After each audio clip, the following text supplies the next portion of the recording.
Assalamualaikum warahmatullahi wabarakatuh. Kami dari kelompok Koki Ekonomi TL1. Perkenalkan, nama saya Dwisa Smitasari dari kelas 12-1.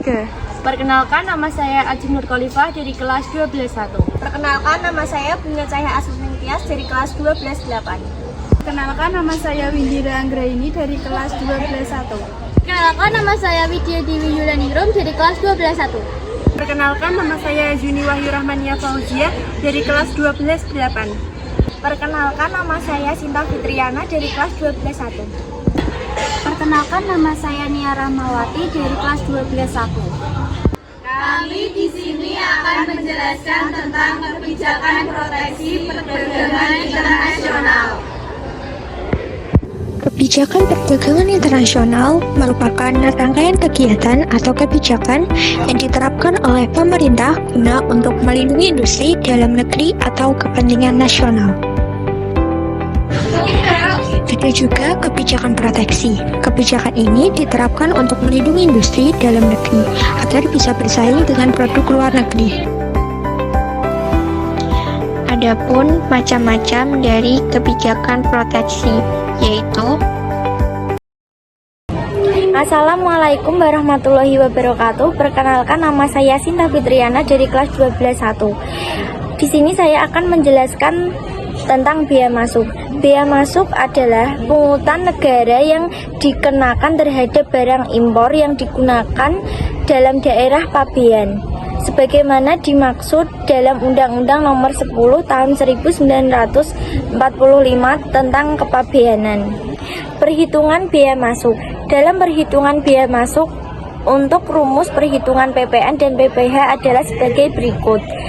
Rumus PPN adalah jumlah dari harga barang, ongkir, asuransi, dan bea masuk dikali 10%. Dan untuk rumus PPh, jumlah dari harga barang, ongkir, asuransi, dan bea masuk dikali 7,5%, atau bisa 2,5% atau 15%. Bea masuk memiliki tujuan diantaranya yaitu: 1. Meningkatkan pendapatan harga, kedua meningkatkan kesejahteraan masyarakat, ketiga melindungi industri dalam negeri, keempat mengatur aliran barang, kelima mengendalikan persaingan antar produk lokal dan barang-barang asing, keenam mengolah neraca perdagangan, ketujuh membatasi konsumsi barang-barang tertentu. Sekian, wassalamualaikum warahmatullahi wabarakatuh. Perkenalkan, nama saya Ajeng Nur Khalifah dari kelas 12-1, kelas peminatan ekonomi tingkat lanjut 1. Di sini saya akan menjelaskan tentang kebijakan tarif dalam kebijakan proteksi perdagangan internasional. Menurut Undang-Undang Nomor 17 Tahun 2006 tentang perubahan Undang-Undang Nomor 10 Tahun 1995 tentang kepabeaan, tarif merupakan klasifikasi barang dan pembebanan bea masuk dan bea keluar. Terdapat dua muatan utama tarif, yaitu melalui klasifikasi barang dan pembebanan bea masuk atau bea keluar yang dinyatakan dalam bentuk persentase atau nilai mata uang tertentu. Adapun contoh kebijakan tarif dalam perdagangan internasional yaitu sebagai berikut. 1. Tarif khusus, yaitu biaya tetap yang dikenakan pada setiap unit barang impor. Tarif ini bisa berbeda-beda tergantung jenis barang yang akan diimpor. Yang kedua adalah kebijakan tarif barier, yaitu kebijakan proteksionis yang mengenakan pungutan bea masuk pada barang impor. Perkenalkan, nama saya Dwisa Smitasari dari kelas 12-1 Ekonomi TL1. Di sini saya akan menjelaskan salah satu dari kebijakan proteksi. Nah, selanjutnya ada kebijakan kuota impor. Pengertian dari kebijakan kuota impor yaitu membatasi barang yang akan diimpor atau barang yang diekspor dengan tujuan untuk melindungi produk barang dalam negeri. Adapun contoh dari kebijakan kuota impor yaitu misalnya Amerika Serikat membatasi produk impor gula, susu, daging, dan makanan lainnya. Nah, adapun kelebihan dari kebijakan kuota impor. Yang pertama, dapat melindungi industri dalam negeri dari persaingan asing yang tidak seimbang. Yang kedua, dapat mendorong pertumbuhan ekonomi domestik. Dan yang ketiga, dapat mencapai kesediaan barang yang stabil.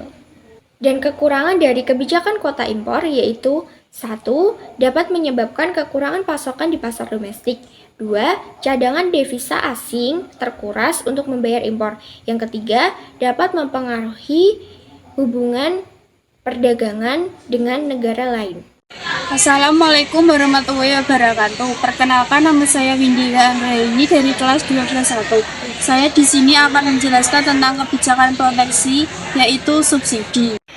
Pengertian subsidi yaitu bantuan yang diberikan oleh pemerintah untuk memajukan ekonomi melalui peningkatan konsumsi masyarakat. Dan contoh subsidi berupa 1. Sembako, 2. Uang tunai, 3. Program jaminan kesehatan. Assalamualaikum warahmatullahi wabarakatuh.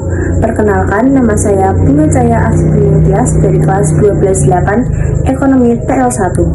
Dumping adalah praktik dagang yang dilakukan oleh eksportir dengan cara menjual barang di luar negeri dengan harga yang lebih murah dibandingkan harga di dalam negeri.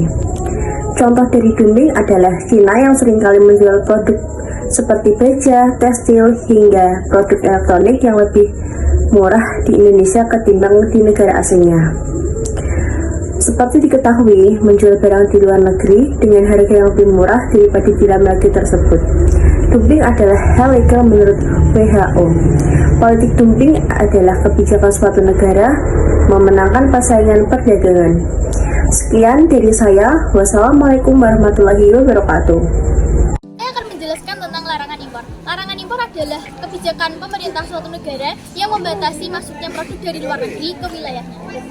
Larangan impor dapat berupa larangan absolut, yaitu di mana barang tidak boleh masuk sama sekali, dan larangan selektif, yaitu di mana ada persyaratan khusus untuk masuknya barang tertentu. Materi selanjutnya, saya akan menyampaikan tentang tujuan kebijakan larangan impor, yaitu 1. Perlindungan industri lokal. 2. Melindungi keamanan dan kualitas produk. 3. Mengurangi ketergantungan impor. 4. Mengendalikan inflasi. Yang kelima, melindungi lingkungan dan sumber daya alam. Yang keenam, mendukung kebijakan pembangunan dan pertumbuhan. Yang ketujuh, merangsang investasi dalam bentuk industri lokal. Dan yang berikutnya, saya akan menyebutkan contoh larangan impor di Indonesia.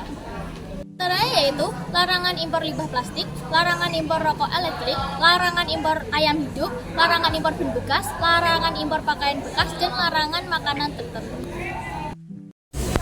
Larangan ekspor adalah suatu ketentuan atau peraturan suatu negara untuk menghentikan atau membatasi ekspor suatu barang dan komoditas tertentu ke negara lain. Tujuan larangan ekspor yaitu mengontrol pergerakan barang, melindungi kepentingan nasional, keamanan lingkungan, dan kegiatan ekonomi suatu negara. Dasar hukum larangan ekspor yaitu 1. Undang-Undang Perdagangan Internasional. 2. Keputusan pemerintah. 3. Perjanjian dan sanksi internasional. 4. Kebijakan pemerintah dan tujuan ekonomi. Jenis-jenis barang dilarang ekspor di Indonesia yaitu 1. Barang di bidang kehutanan. 2. Barang di bidang pertanian. 3. Barang di bidang subsidi. 4. Barang di bidang pertambangan. 5. Barang cagar alam dan budaya. 6. Barang sisa dan scrap logam. Assalamualaikum warahmatullahi wabarakatuh. Perkenalkan, nama saya Yuni Wahyu Rahmania Fauziah dari kelas 12-8. Di sini saya akan menjelaskan tentang diskriminasi harga. Diskriminasi harga merupakan strategi penjualan yang menerapkan harga berbeda untuk produk atau layanan yang sama kepada pelanggan yang berbeda. Tujuan dari diskriminasi harga adalah untuk meningkatkan keuntungan perusahaan dengan menetapkan harga yang berbeda untuk setiap segmen pasar. Berikut adalah beberapa contoh diskriminasi harga. 1. Harga tiket kereta yang berbeda-beda tergantung kapan Anda memesannya. 2. Harga tiket masuk museum yang berbeda-beda tergantung berapa usia Anda. 3. harga tiket bioskop yang berbeda-beda untuk manula, dewasa, dan anak-anak. 4. Maskapai penerbangan yang menaikkan harga saat perjalanan semakin dekat.